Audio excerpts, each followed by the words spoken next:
Warning. This episode of the Karma Files, Paranormal and Unexplained may not be suitable for young ears. Parental discretion is advised.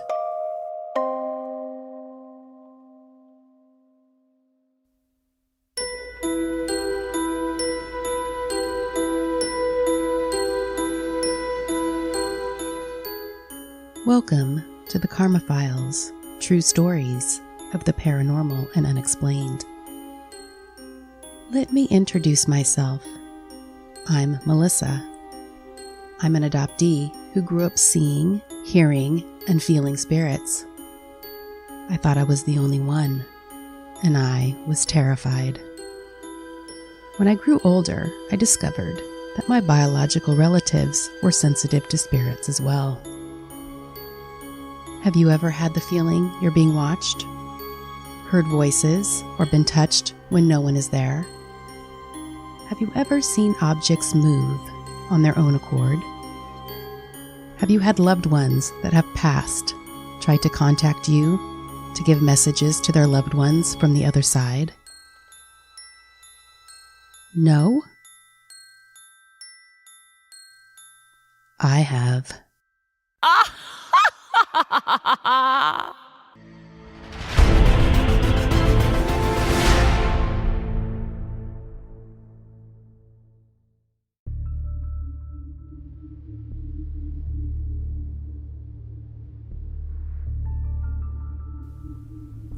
Welcome to the Karma Files, stories of the paranormal and unexplained.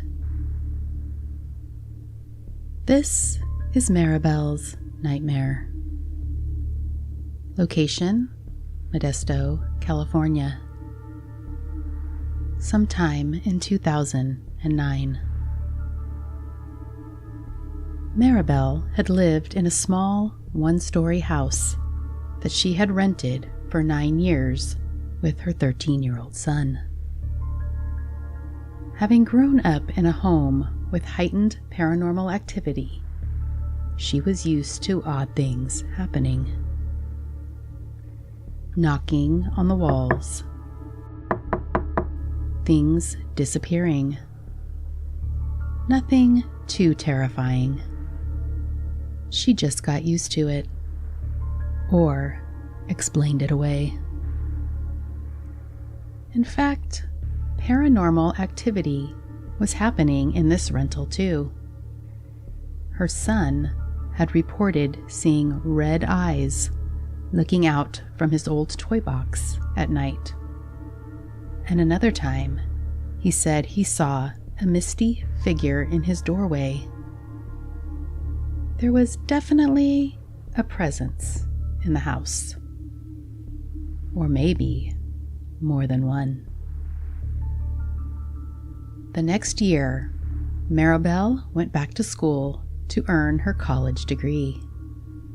And she stayed up late at night by herself, reading her textbooks and studying, writing papers, and finishing assignments.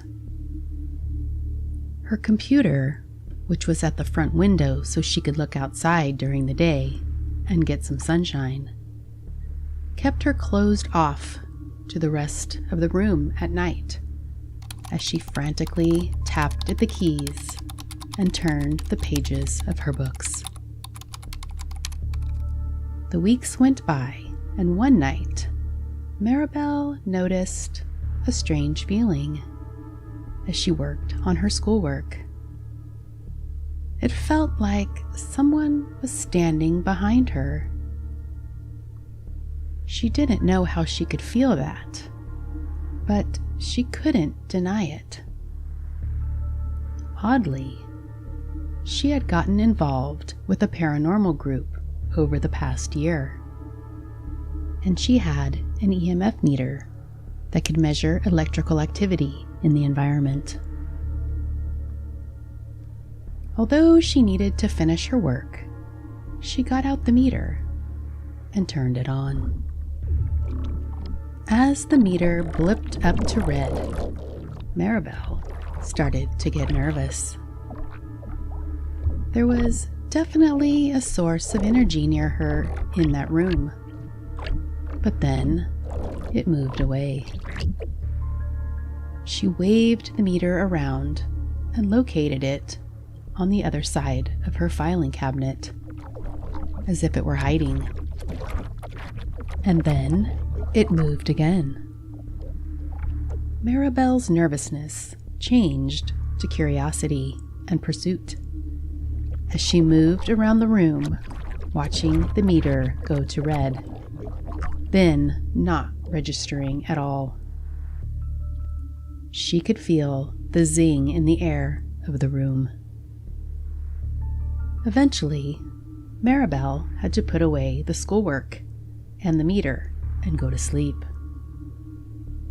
She had the idea to contact the paranormal group the next day to have them come out and see what she just saw. There was definitely something in her house. About 3 days later, the group had assembled in Maribel's house, and she pointed them to her son's room. They took EMF readings and said they had never seen the meter's lights jump right to the red like that, without passing through the green and yellow ones. But they had no idea what it was, or why it was there.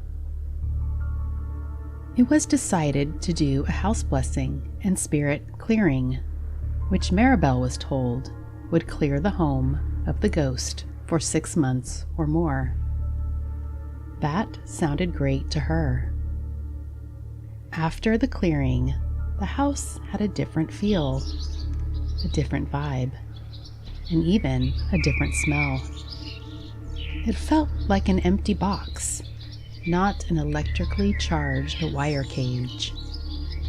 It was definitely gone.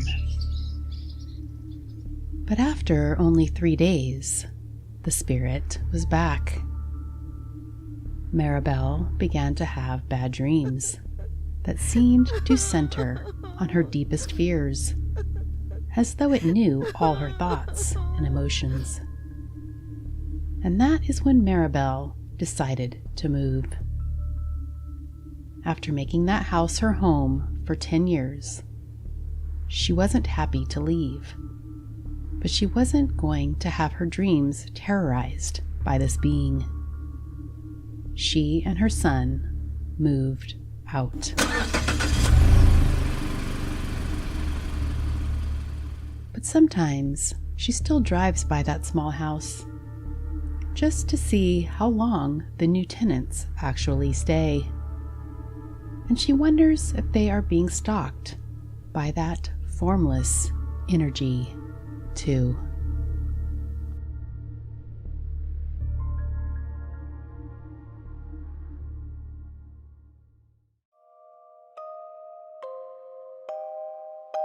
At times, my life can seem like the scariest of nightmares. Believer or skeptic, I know the veil is thin between us and those on the other side. Do you experience the paranormal? If you don't, maybe you're the ghost.